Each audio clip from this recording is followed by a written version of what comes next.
ጉዳይ ምዕራብ ትግራይ ዝምልከት ሓደገኛ ምዕባለ ተሰሚዑ ኣሎ። ሰራዊት ኢትዮጵያ ክልል ኣምሓራ ለቂቁ ምውፅኡ ስዒቡ ዕጡቃት ፋኖ ዓወታት ይቐንዖም ከም ዘሎ ተገሊጹ። ኣብ ትግራይ ዝረአ ዘሎ ምዕባለታት ስዒቡ ውድብ ሕቡራት ሃገራት መጠንቀቕታ ኣውፅኡ። ኣስመራ ከቢድ ወጥሪ ተሰሚዑ ኣሎ። ካብ ክልል ኣምሓራ ዝተሰምዐ ኣዘራራቢ ክሲ ንመቐለን ኣስመራን እዚኦምን ካልኦት ኣገደስቲ ምዕባለታትን ሒዝና ኣለና። ሰላም ከመይ ትህሉ ዝኸበርኩም ተኸታተልትና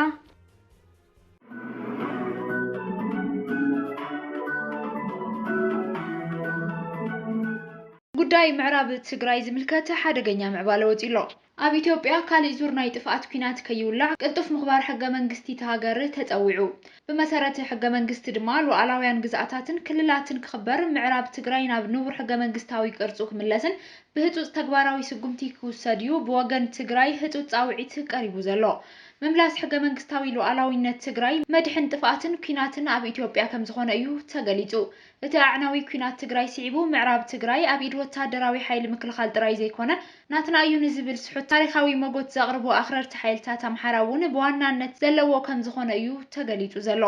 ሎሚ ኣዲስ ስታንዳርድ ንኣባል ጽላል ሲቪል ማሕበረሰብ ምዕራብ ትግራይ ኣቶ ገብረ ሚካኤል ነጋሽ ተወኪሱ ኣብ ዘውፅኦ ሓበሬታ ምዕራብ ትግራይ ብሓይሊ ካብ መረበቱ ንምምንዝዑ ንፌደራላዊ ኣቃውማት ሃገር ኣብ ሓደጋ ዘእቱ ከም ዝኾነ እዩ ገሊጹ። እቲ ማእኸን ዜና ወሲኹ ብሰንኪ ዝተኻይደ ኩናት ፅንተት ኣብ ትግራይ ኣብቲ ከባቢ ዝነብሩ ተጋሩ ኣደዳ ዘርኣዊ ጨፍጫፍ ምዃኖም ከይኣክል ህይወቶም ከድሕኑ ዝተመዛበሉን ዝተሰደዱን ተጋሩ መረበቶም ኣብ ትሕቲ ግፍዓውያን ወረርቲ ወዲቑ ብማዕዶ ይዕዘቡን ናይ ስቃይ ህይወት ይሕልፉን ከም ዘለው እዩ ገሊጹ። መሬት እንዳማቶም ወሪሮም ዘለው ፅንፈኛታት ሓይልታት ኣምሓራ ነዚ ተግባሮም ታሪኻዊ ምትዕርራይ ከም ዝብልዎ ዝሓበረ ኣዲስ ስታንዳርድ ይኹን እምበር እዚ ተግባር ፀረ ሕገ መንግስትን ሓቃውነትን ምዃኑ ብምጥቃስ እቶም ፅንፈኛታት ወረርቲ ኣብ ክልላት ኦሮሚያን ቤንሻንጉል ጉሙዝን እውን ተመሳሳሊ ወረራ ግዝኣት ብምፍጻም ከም ዝሕመ እዩ ኣዲስ ስታንዳርድ ኣብ ፀብጻቡ ዘርዚሩ። ኣብ ምዕራብ ትግራይ ቅየራ ኣሰፋፍራ ህዝቢ ብሓይሊ ይፍጸሙ ከም ዘለው ዘመላኽት ፀብጻብ ሃገር ናብ ሕምስምስ ዘእቱ ምንቅስቓሳት ብወረራ ይትግበሩ ከም ዘለው እዩ ገሊጹ። ንታሪኻዊ ካርታ ብምኳስ ድማ ካብ 1607 ክሳብ 1967 ኣቆጻጽራ ፈረንጂ ብዛዕባ ትግራይ ዝጠቅስ እቲ ጋዜጣ ይኹን እምበር ኣብ ትሕቲ መንነት ብሄራት ዘይቕበሉ ጨፍለቕቲ ንጉሳውያን ወታደራውያን መራሕቲ ኢትዮጵያ ንውሱን እዋናት ካብ ትግራይ ወጻኢ ወሲዶም ከም ዝነበሩ የዘኻኽር። ኣብ 2007 ኣቆጻጽራ ኤውሮፓውያን ብዝተኻየደ ቆጠራ ህዝቢ ከባቢታት ወልቃይትን ጸገዴን ልዕሊ 92 ሚእታዊ ህዝቢ ትግራይ ኮይኑ እናሃለወ መሰረት ዘይብሉ ሓሶት ሒዞምን ዝተፈጠረ ኩናት ተበሊጾምን ዘካይድዎ ዘይንቡር ተግባር ኣንጻር ሕገ መንግስቲ ሃገሮም ምዃኑ ኣረዲኡሎ። ድሕሪ ውድቀት ስርዓት ደርጊ መንነታዊ ፌደራሊዝም ክዕብብ ምጅማሩ ንሓደ ጨፍላቃይ ኣተሓሳስባ ተሰኪኖም ዝነበሩ ህዝብታት ሓራ ዘውፅእ ስነ ሓሳብ ምንባሩ ዝገልጽ እቲ ፀብጻብ ንሕገ መንግስታዊ ግዝኣታት ትግራይ እንትወሩ ስቂሉ ዝርኢ መንግስቲ ፌደራል ከም ትግራይ ዝበላ ጥንኩራት ክልላት ከይፍፀራ ኣጉል መሰኮኒ መሳርሒ ገይሩ ይጥቀመሎም ከም ዘሎ የመላኽት ይብል። ዋላ እኳ መንግስቲ ፌደራልን ሕወሓትን ዝተፈረመ ስምምዕነት ውዕል ፕሪቶርያ ትግራይ ናብ ቅድሚ ኩናት ዝነበረቶ ክትምለስን ካብ መረበቶም ብሓይሊ ዝመፁ ተጋሩ ድማ ክምለሱን እንተገድድ ዛጊድ ምዕራብ ትግራይ ብሓይሊ ተወሪሩ ተመዛበልቲ ከይምለሱ ብትሉም መንገዲ ይስርሐሉ ከም ዘሎ ኣመልኪቱ። ስለዝኾነ ዕጡቃት ኣምሓራ ምዕራብ ትግራይ ወሪሮም ስቕንተ ተባሂሉ ሲዳማን ወላይታ ክትወርር ኦሮሚያ ግዝኣታ ክሳብ ጋምቤላ ክተስፍሕ ኣምሓራ ንዓፋር ክትወርርን ካልኦት ክልላት ዝመሰለን ክገብራ ዝእግድ ዋላ ሓደ ምክንያት ከም ዘየለ ሕማቕ መርኣያ ይኸውን ምህላው ኣመልኪቱ። ህዝብን ግዝኣትን ትግራይ ናብ መረበቶም ክምለሱ ይግባእ ኢሉ ደው ዝበለ ኩናት ትግራይ ካልእ ሓዊ ፅሒሩ ለብላቢ ሓደጋ ቅድሚ ምውራዱ ሕገ መንግስቲ ተሃገር ተኸቢሩ ካብ ዳግማይ ምጥፋእ ከም ዝከኣል እዩ ኣቶ ገብረ ሚካኤል ንኣዲስ ስታንዳርድ ኣብ ዝሃቦ ርእይቶ ገሊጹ ዘሎ። ሰራዊት ኢትዮጵያ ክልል ኣምሓራ ለቂቁ ወፂኡ። ዕጡቃት ፋኖ ድማ ከተማታት ይቆጻጸሩ ከም ዘለው ተገሊጹ። ካብቲ ክልል ዝወፁ ዘለው ሓደሽቲ ምዕባለታት ከም ዘመልክትዎ ሰራዊት ምክልኻል ካብ ዝሓለፈ ሰሙን ጀሚሩ ብሰፊሑ ካብ ዝተፈላለዩ ከባቢታት እቲ ክልል ናብ ሓደ ማእኸል እናስሓበ እዩ ቀኒዩ። ብቐንዱ ናብ ርእሰ ከተማ ኣምሓራ ባህር ዳር እናወፀ ዝቐነየ ሰራዊት ምክልኻል እዚ ድማ ነቶም ኣንጻሩ እናተዋግኡ ዝርከቡ ዕጡቃት ፋኖ ናብ ከተማታት ከኣትዉ የኽእሎም ከም ዘሎ እዮም እቶም ምዕባለታት ኣመልኪቶም ዘለው። እዚ ድማ ጉጅለ ዕጡቕ ፋኖ ኣብ ደቡብ ጎንደር ካብ ዝርከባ ቀንዲ ኣገደስቲ ቦታታት ወይ ከተማታት ከተማ ደብረ ታቦር ከም ዝኣተወ እዩ ተገሊጹ ዘሎ። ካብዚ ብተወሳኺ ንቐንዲ መስመራት ንፋስ መውጫ እውን ከም ዝሓዘ እዩ እቲ ካብቲ ክልል ዝወፁ ዘለው ዜናታት ኣመልኪቶም ዘለው። ሰራዊት ምክልኻል ምስሓቡን ኣብ ካልኦት ወረዳታትን ኣናእሽቱ ከተማታትን እቲ ክልል እቲ ጉጅለ ዕጡቕ ንክስፋሕፋሕ ኣኻሊ ኩነታት ተፈጢሩሉ ከም ዘሎ እዩ። ድሕሪ ሕዚ ኣብ ክልላት ዘለው ዘይምርግጋኣት ባዕለንተን ክልላት ብናይ ባዕለን ሓይሊ ጸጥታ ክከላኸላ እዩ ብወገን መንግስቲ ፌደራል ከም ዝተወሰነ ኣስሚዑ ቀኒዩ።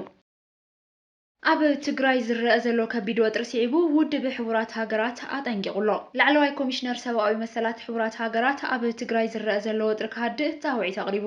ላዕለዋይ ኮሚሽነር ሰብኣዊ መሰላት ሕቡራት ሃገራት ቮልከር ተርክ ሎሚ ሰሉስ ኣብ ዘውፅኦ መግለጺ ኣብዚ ሕዚ እዋን ኣብ ትግራይ ዝረአ ዘሎ ዘይተረጋገአ ኩነታት ቅድሚ ምድንጓዩ እቲ ወጥሪ ናብ ዝኸፍአ ብርኪ ቅድሚ ምስትግጋሩ ማሕበረሰብ ዓለም ዝተዋደደን ቀጻልን ጻዕርታትን ጸቕጥን ክገብር ተላብዮም ዘሎ ጸገማት ብዘተን ምርዳእን ክፍትሕ እምበር ዳግማይ ናብ ዕጥቃዊ ጎነፅ ምእታው ሳዕቤናቱን ምግማቱ ዝኸብድ ከቢድ ኩነታት ዝፈጥርን ንዘሎ ሰብኣዊ ቅልውላው ከጋድዶ ዝኽእል ሳዕቤን ከም ዘለዎ ኣጠንቂቖም።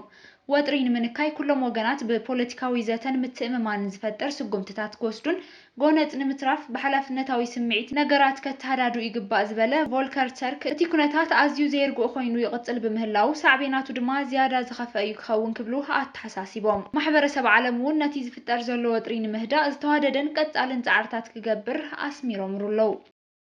ኣስመራ ከቢድ ወጥሪ ከም ዘሎ ተሰሚዑሎ። ኣዲስ ኣበባ ከበድቲ መጠንቀቕታታት ኣብ እትልእኸሉ ዘላ እዋን ኣስመራ ተግባራዊ ስጉምትታት ምውሳድ ከም ዝጀመረት ሓደሽቲ ምዕባለታት ወፂኦም ኣለዉ። እዚ ድማ ቀንዲ መዕርፎ ነፈርቲ ዝኾነ ኣስመራ ሓድሽ ተርእዮ ኣሎ ክብሉ እዮም ፍልፍላት ሓበሬታ ካብታ ከተማ ገሊፆም ዘለዉ። ዓለም ለኻዊ መዕርፎ ነፈርቲ ኣስመራ ኣዝዩ ፍሉይ ጽቡቕን ሓለዋ ምንቅስቓስ ጸጥታ የካይድሉ ከም ዘለው ካብታ ከተማ ዝወፀ ሓበሬታ ኣመልኪቱሎ። ድሕንነት ሓለዋ ክልል ኣየር ኤርትራ እውን ተጠናኺሩ ከም ዘሎ እዩ እቲ ጸብጻብ ሓቢሩ ዘሎ። እዚ ተሰሚዑ ዘሎ ድማ ኤርትራ ኣብ ልዕሊ ኢትዮጵያ ወረራ ፈጺማ ከም ዘላ ብኣዲስ ኣበባ ኣብ ዝተኸሰሰትሉ እዋን እዩ። ኣብዚ ሕዚ እዋን ኣብ ዞባ ቀርኒ ኣፍሪካ ዝረኣዩ ዘለው ከበድቲ ወተሃደራዊ ወጥርታት ስዒቡ ነቲ ዞባ ሙሉእ ብምሉእ ንምቁፅጻር ከጸግም ዝኽእል ቅልውላው ከኣቲ ከም ዝኽእል እዩ ተፈሪሑ ዘሎ። ብቐንዱ ድማ ሃገራት ወሽመጥ ዓረብ ዝኾና ስዑድ ዓረብን ሕቡራት ዓለም ኤምሬትስን በብገጸን ዝደፍኦም ሓይልታት ኣብ ከቢድ ወጥሪ ምእታዎም ኣብ ዞባ ቀርኒ ኣፍሪካ ንሙሉእ ዞባ ዝልክ ጽልኡ ድማ ንሙሉእ ዓለም ክበጽሕ ዝኽእል ሓያል ዞባዊ ኩናት ከየበግስ እዩ ተፈሪሑ ዘሎ። ካብ ክልል ኣምሓራ ዝተሰምዐ ኣዘራራቢ ክሲ ንመቐለን ኣስመራን ኣብ ኢትዮጵያ ዝካየዱ ዘለው ዕጥቃውያን ግጭታት መበገሲኦም መቐለን ኣስመራን እዩ ክብል መንግስቲ ክልል ኣምሓራ ከሲሱ። ህዝብና እቲ ሓቂ ኩሉ ክፈልጦ ይግባእ ኣብ ትሕቲ ዝብል ርእሲ ብቢሮ ሰላምን ጸጥታን ክልል ኣምሓራ ኣብ ዝዘርግሖ መግለጺ እቲ ክልል ዝዋጋእ ዘሎ ምስቶም ጸረግቲ መንገዲ ኣኽረርቲ ዝበሎም ጉጅለ ዕጡቕ ፋኖ ጥራይ ዘይኮነ ምስ ወያነን ሻዕብያን እውን ንዋጋእ ኢና ዘለና ኢሉ።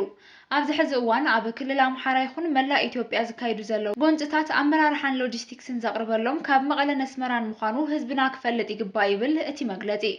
ወልቃይት ጸለምትን ራያን ንምውራር ዝተሃንጠወ ጉጅለ ሕወሓት ኣብ ክልል ኣምሓራ ነዚ ንዝንቀሳቐሱ ተላእኽቲ ኣኽረርቲ ሓይልታት ፋኖ ተጠቒሙ እቲ ዶባት ንምሕላው ዝኸይድ ዘሎ ሓይሊ ምክልኻል ኢትዮጵያ ኣብ ሕድሕድ ዞባን ወረዳን ዘሎ ሓይሊ ምክልኻል ኢትዮጵያ ኣብ ሕድሕድ ዞባን ወረዳን ዓጊቶም ብምሓዝ ኣብ ውሽጣዊ ጉዳያት ክውጠር ገይሮም ወልቃይትን ጸለምትን ራያን ንምቁፅጻር እዮም ዝንቀሳቐሱ ዘለው ኢሉ።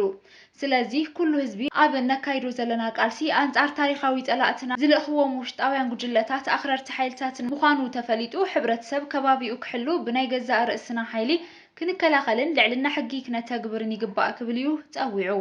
ሰራዊትና ክሳብ ሕዚ ከም ትማሊ ዶባትና ብጥንቃቐ ኣብ ምሕላዊ ዝርከብ ክብል እዩ ኣዘራራቢ መግለጺ ዘርጊሑ ዘሎ ቢሮ ሰላምን ጸጥታን ክልል ኣምሓራ። ዝኸበርኩም ብተኸታተልቲ ዜናታትና ነዚ ሰዓት ዝበልናዮም ሓደሽቲ ምዕባለታት እዋናዊ ዜናታትን ኣብዝዛዚልና ኣለና ንምክትታልኩም ነመስግን። ሰላም።